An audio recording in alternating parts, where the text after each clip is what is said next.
What is going on, guys? It's been a while since I grabbed a cup of coffee and hung out with you guys in the garage, but I got some incredible comments, some suggestions, and a whole lot of questions about the Gladiator build, and I thought today would be a great day to just grab a cup of coffee and hang out with you guys and kind of clarify some things, answer some questions, show you some really cool stuff that I'm excited about. So we're just gonna hang out here for a little bit and talk about some really cool stuff. Now, if you've never joined me for a coffee one take, this is kind of a raw, unedited video where just hang out in the garage, I let the camera roll, and we riff a little bit about some things. Now, I will throw up some B-roll because I got some really cool things to share with you. But if you have not seen the video that I posted just a few days ago about the Gladiator build, the trail aid station, maybe pause this video, go watch that, and then kind of catch up, because I don't want there to be a lot of confusion about things, because I'm going to be answering a lot of questions that were derived from that video. And you guys are awesome. You gave me some really good feedback, and I'm even more excited today than I was when I initially filmed that video. So what I want to start with is the other day I was on our Patreon chat, and one of our patrons posted a few renderings using AI, artificial intelligence, of the Gladiator, and I was like, how in the world did you do that? And so I went down this black hole and I got on ChatGPT and I put in all this information, like, you know, I have a 2023 Jeep Gladiator that I'm trying to build into a medical response vehicle, and I want it on 37-inch tires and a lift and a cab. And I just started putting in all this information, very detailed information. And I hit enter, and within 30 seconds, it sent me an amazing rendering. Now, it wasn't quite exactly what I was looking for, and I'm just gonna throw some of these pictures up that it created as we're talking along here. But it created some incredible concepts, and I was just blown away that AI could do that. I mean, I've seen some things that AI could do, but the fact that I was sitting down using it, asking it to do these things, was pretty crazy. It's definitely scary. AI is definitely scary, but it was a very useful tool. And so what I would do is I would get the rendering and I would be like, okay, can you change this and change that and change this? And then it would just do a completely new rendering, so in a completely different concept. And so I had a hard time trying to tell it to keep the original image, but just make small changes.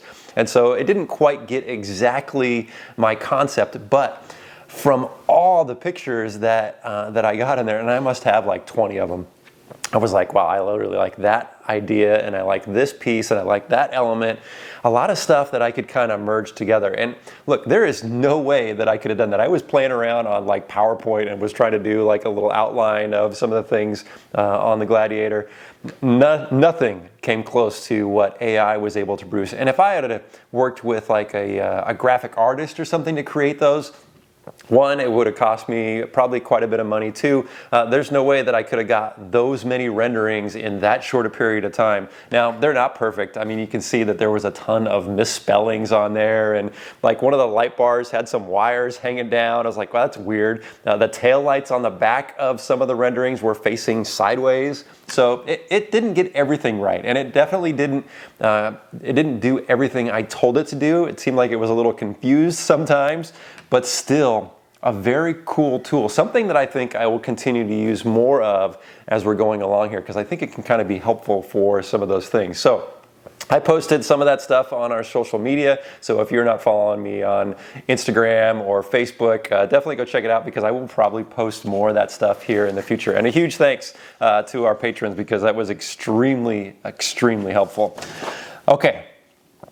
I want to answer some very specific questions about what this vehicle is and what this vehicle is not going to be. So to start out, this vehicle is something that I've been wanting to do for a long time. I wanted to do something that was military inspired, but also military medical inspired, and bring a little bit of the off-road and overland community and just smash it all together. And so that's where this trail aid station idea kind of came from.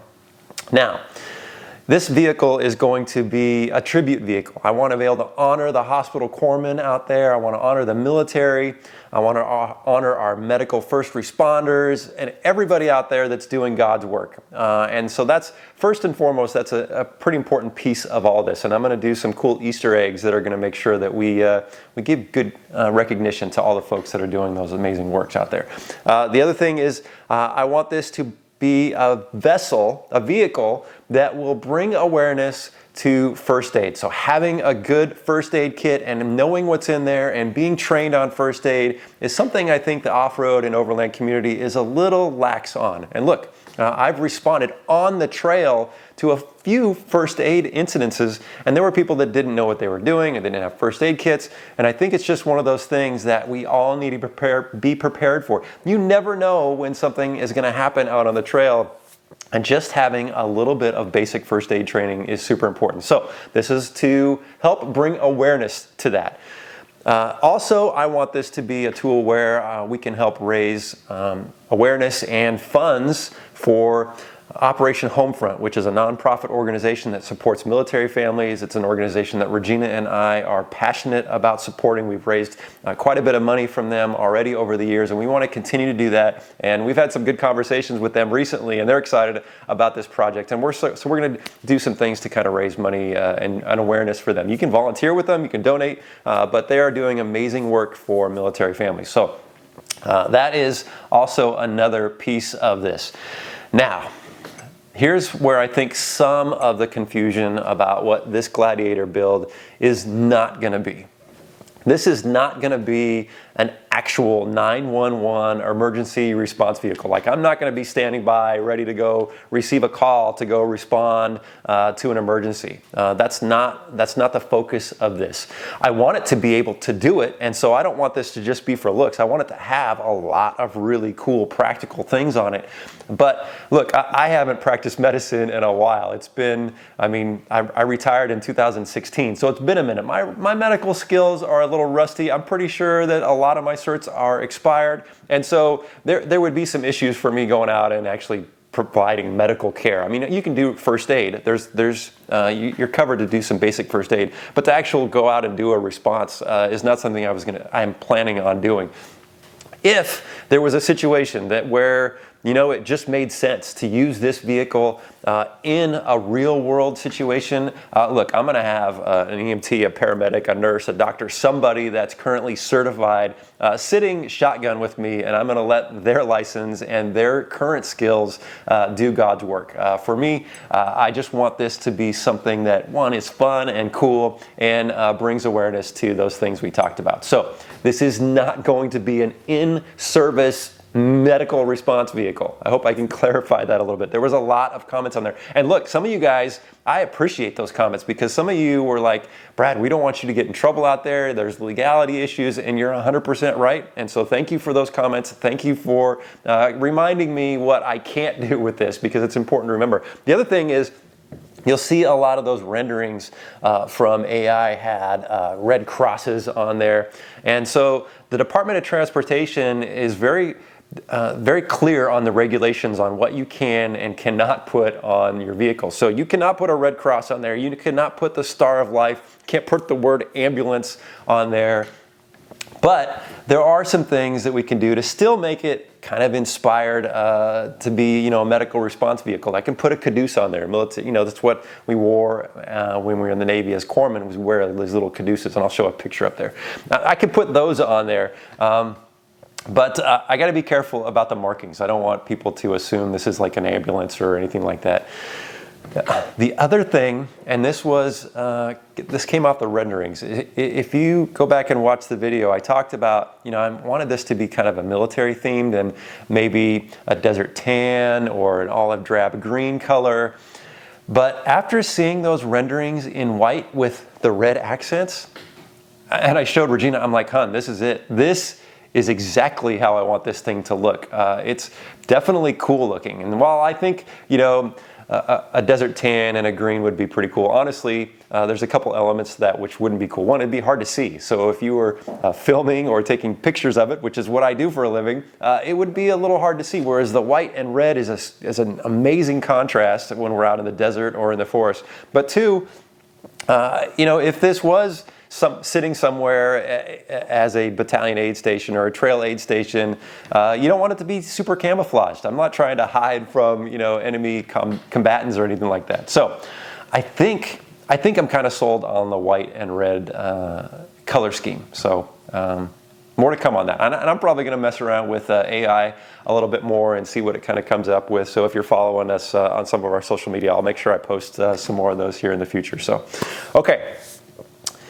Here's another thing that I want to answer and clarify. Some people were confused about. They're like, why do you want to build, an ambulance or a patient transport vehicle? And this is also my adventure vehicle. This Gladiator is going to be something where we still have some incredible adventures over the next year, out in the desert, up in the mountains. I'm going to tow the trailer, but everything that I'm going to do to this is going to be applicable to off-roading and overlanding. There's just going to be a bunch of first aid stuff right on top of that. So if you think about it, choosing the right wheels and tires and lift and all the bumpers and accessories, but also we're going to be doing stuff that's going to be really, really unique. Like the battery system is going to be super cool. And so I think there's some elements that people who are building an overland vehicle or an off-road vehicle are going to be able to take away from this. I've got some really cool things lined up, some ideas, some conversations that I'm planning on having with some folks that are way more knowledgeable about some things that we're going to do that are going to make this extremely custom. I'm pretty stoked on it. Some of the stuff is just going to be, easy bolt-on stuff that you can do in the garage, but a few of the things are going to be kind of unique and maybe stuff that folks can do. Some things that I have not seen done on a Gladiator.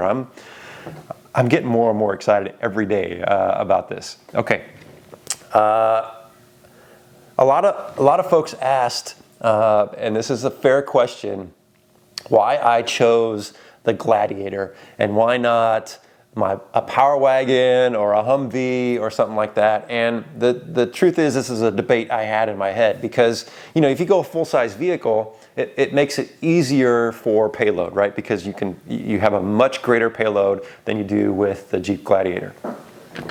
But, I've had a Power Wagon and I loved that truck.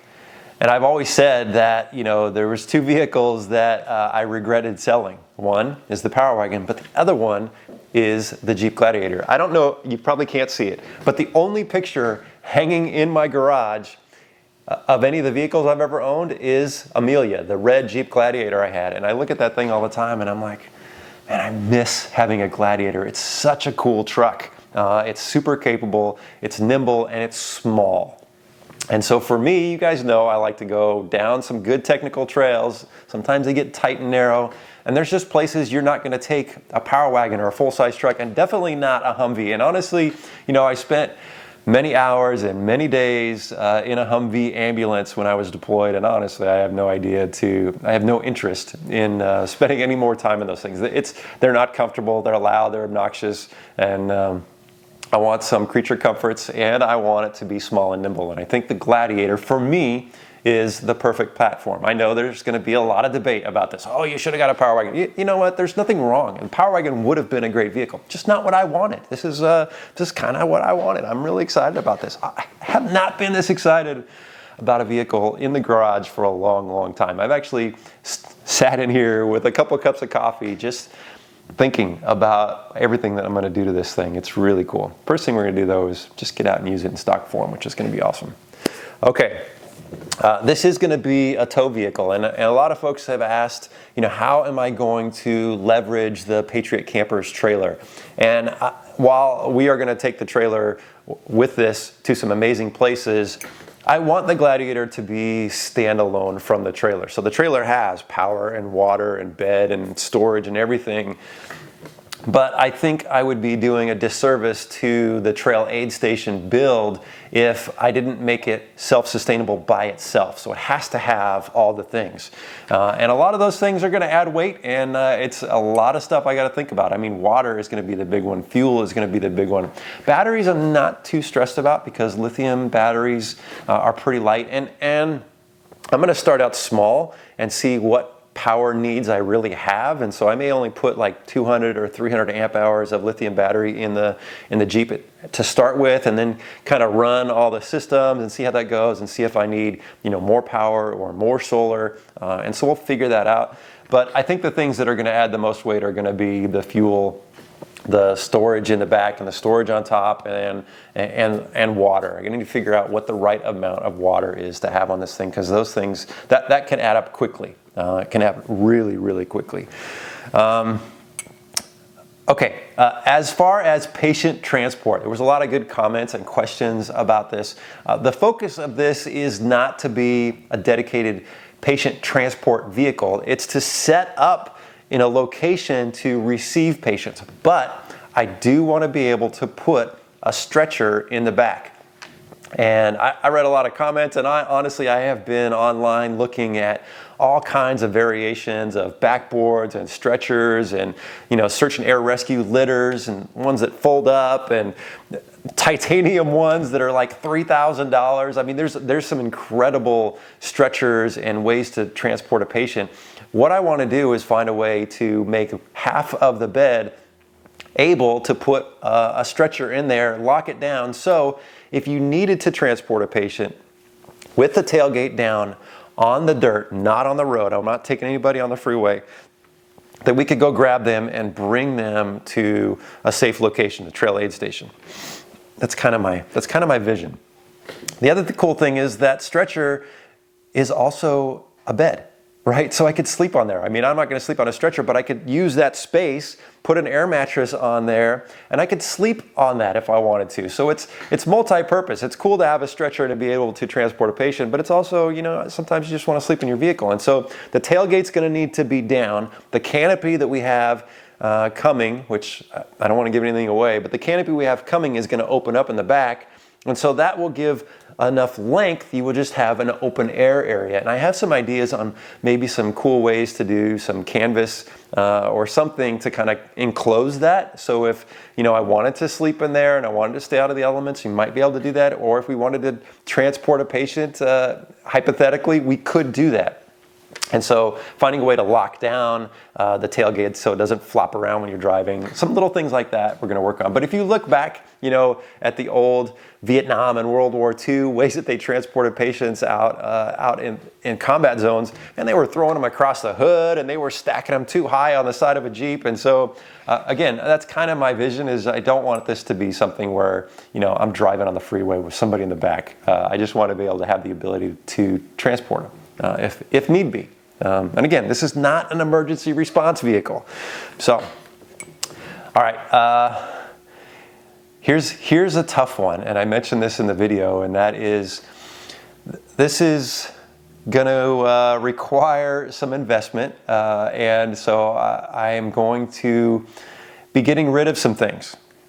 And that requires selling some things, and one, to raise money, two, just to make some room, because I have too many vehicles, let's be honest. And so I already said goodbye to the Polaris side-by-side, so that's gone as of just a couple days ago, which was nice, because honestly, just wasn't using that much anymore. It's a lot of fun, but I just wasn't using it. And now I got to take a look at what else we're going to say goodbye to. Now, I think it's fair to say that the Wallace, my silver Jeep Wrangler JK, will never go anywhere. It might sit back in the corner of the driveway for a while we're working on this, but I'm never getting rid of that Jeep. That Jeep will always be here. I mean, that's what started this channel. I have so many amazing memories, and you know what? That Jeep has always got me home. So that Jeep's not going anywhere. As for the 392, yeah, I'm probably going to say goodbye to the 392. I need to do some things to it first before we get ready to sell it. But I think it's it doesn't make any sense for me to keep the silver Jeep and to have this and to have the 392. The 392 is incredible, but it's got its quirks. There's a couple things that have frustrated me. You guys know I replaced the transfer case just a couple of months ago, and it's still giving me little glitches here and there. And so, honestly, I'm not mad to see it go. It's just so much fun to drive. That's the problem. On the road, it's so much fun to drive, but on the trail, it just sucks fuel like crazy. And I know people love their 392s, and so I'm not bashing the 392. I think it's an awesome vehicle. I just think, for me, I'm going to focus on this. Now, the other thing that I've really kind of been debating, and you guys know that the 74 Cherokee Project Prickly Pear has been absolutely living up to its name since I've owned it. That thing has been one thing after another, after another, after another, and I have thrown probably 2 or 3 times the amount of money that I paid for it into it by rebuilding engines and transmissions and transfer cases and all the things that I've done to it, and it's still not even close to being ready. It runs and drives, but it's not something where I'm going to take out and feel confident on anything more than a short trail trip. And so it's kind of been just sitting idle recently because honestly, I just feel frustrated. Don't want to throw any more money at it. And it sucks. It's a little disappointing. I feel a little defeated, if I'm being honest. But at some point, you just kind of have to, wave the white flag a little bit. And I really had really high expectations for that vehicle, but it's just been so frustrating. And I love watching these shows where they take old barn find vehicles and they get them running and they take them out driving. And I love those. That's awesome. But you know what they don't show you? They don't show you what happens after the fact, because you can get an old vehicle up, running and driving and go drive it out on the dirt or drive it on the road, but there's probably 100 other things that vehicle needs to be safe, comfortable, functional, and that's kind of where I'm at with the 74 Cherokee. Is it drives, but it's not comfortable. There's a lot of things that are just quirky on it, and so I may say goodbye to the 74 Cherokee. Maybe next time I get an old classic, it'll be in a lot better condition. But we'll see. I'm not sold on, I should say I'm not sold. I'm not firm on selling the 392. I'm not firm on selling the Cherokee.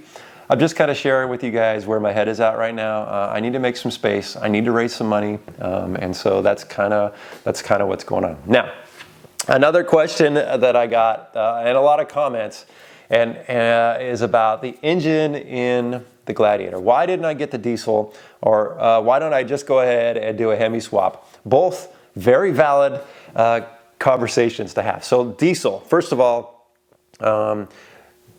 it's hard to find a diesel right now.